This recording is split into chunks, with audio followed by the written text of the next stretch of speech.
भारत ने आज IAWS यानी कि integrated air defence weapon system का पहला सफल उड़ान परीक्षण किया है, जिसकी झलक आप इन तस्वीरों में देख सकते हैं। भगवान श्री कृष्ण से प्रेरणा पाकर के हमने श्री कृष्ण का जो सुदर्शन चक्र था, उस सुदर्शन चक्र की राह को चुना है। जमीन पर तैनात स्वदेशी डिफेंस सिस्टम और आसमान में उड़ते 3 target air defence weapon system ने जैसे ही खतरे को डिटेक्ट किया, हवा में ही तीनों को मार गिराया। इसके काम करने का तरीका एकदम सीधा है। पहले रडार यूनिट आने वाले खतरों पर नजर रखती है और उन्हें क्लासिफाई करती है। इसके बाद कमांड सेंटर ज्यादा ऊंचाई से आने वाले तेज खतरों के लिए quick action surface to air missile QRSAM को निर्देश देता है। कम रेंज वाले और धीमी गति से होने वाले हमले के लिए advanced very short air defence system मिसाइलिंग एक्टिवेट होती हैं। इसके साथ ही साथ ड्रोन और चीप सैचुरेटेड अटैक के लिए laser based directed energy weapon हमला करते हैं। यानी जैसा खतरा, पलटवार भी ठीक वैसा, जिसकी बानगी ये तस्वीरें हैं। एक तरफ जहां अमेरिका और यूरोप दोनों रूसी तेल आयात को लेकर भारत पर हमलावर है, वहीं विदेश मंत्री एस जयशंकर ने रूसी ऑयल को लेकर अमेरिका और यूरोप को दो टूक जवाब दे दिया है। जयशंकर ने सीधे कहा कि भारत से रिफाइंड ऑयल खरीदना आपकी मर्जी है, आपको कोई मजबूर नहीं कर सकता है। और विदेश मंत्री जयशंकर का ये बयान ऐसे वक्त पर आया है जब भारत और अमेरिका के बीच व्यापार को लेकर तनाव बना है। जयशंकर ने तंज कसते हुए कहा कि भारत से तेल खरीदना किसी की मजबूरी नहीं है। अगर किसी को भारत से तेल और रिफाइंड प्रोडक्ट खरीदने में दिक्कत है तो वो न खरीदे। No problem buying oil from India, oil or refined products. Don't buy it. Nobody forced you to buy it. I mean, but Europe buys, America buys. So you don't like it, don't buy it. आपको बता दें कि America ने भारत पर 50% tariff लगाने का ऐलान किया है, जिसमें 25% टैरिफ लागू हो चुका है, जबकि 25% टैरिफ 27 अगस्त से लगाने की बात कही जा रही है। Economic times world leaders forum 2025 में बोलते हुए जयशंकर ने अमेरिका को साफ संदेश दे दिया है कि भारत ट्रंप की गीदड़ भभकियों से डरने वाला नहीं है।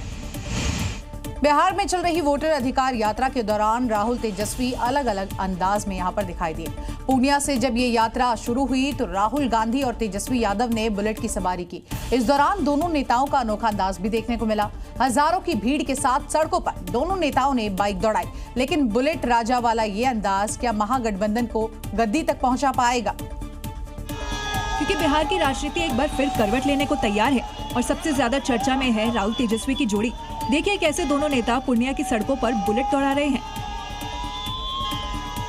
राहुल और तेजस्वी दोनों ड्राइविंग सीट पर बैठे हैं। राहुल गांधी के पीछे बिहार कांग्रेस अध्यक्ष राजेश राम बैठे दिख रहे हैं, जबकि तेजस्वी यादव के पीछे सुरक्षा जवान बैठा है। पूर्णिया में राहुल ने करीब 2 किलोमीटर बुलेट चलाई। इस दौरान एक समर्थक अचानक से सामने आ गया। राहुल कुछ समझ पाते इससे पहले उसने राहुल को गले लगा लिया। तब तक सिक्योरिटी गार्ड पहुंचे और उन्होंने युवक को वहां से हटाया। दोनों नेता वोटर अधिकार यात्रा के दौरान जन संवाद और जमीनी मुद्दों के जरिए लोगों से मिल रहे हैं और बिहार में सियासी जमीन मजबूत करने की कोशिश कर रहे हैं।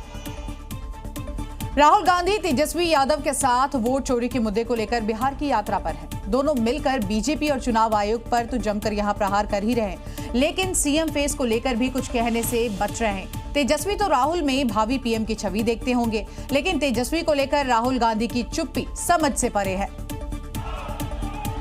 वोट अधिकार यात्रा के दौरान जनता से मिल रहे रिस्पॉन्स से राहुल और तेजस्वी अररिया में बेहद खुश दिखाई दिए। मुश्किल है चाहे वोट जोड़ने का या किसी का कंप्लेन करके हटवाने का, डिलीशन का। अभी भी जो है उस प्रोसेस में कोई क्लैरिटी जो है नहीं आई। जब राहुल गांधी से सीधा सीधा तेजस्वी के नाम को लेकर सवाल किया गया तो राहुल ने इसे इग्नोर कर दिया। बिहार को लेकर अभी तक आपकी पार्टी से साफ क्यों नहीं किया जा रहा कि तेजस्वी यादव सीएम बनेंगे बिहार में? बहुत अच्छे तरीके से एक पार्टनरशिप बनी है। हम मतलब सारी की सारी पार्टियां एक साथ जुड़कर काम कर रही हैं। तेजस्वी यादव इंडिया ब्लॉक के धुआंधार बैटिंग करने में जुटे हैं, लेकिन मैन ऑफ द मैच वाले सवाल पर राहुल की चुप्पी अब उन्हें दुविधा में डाल रही होगी।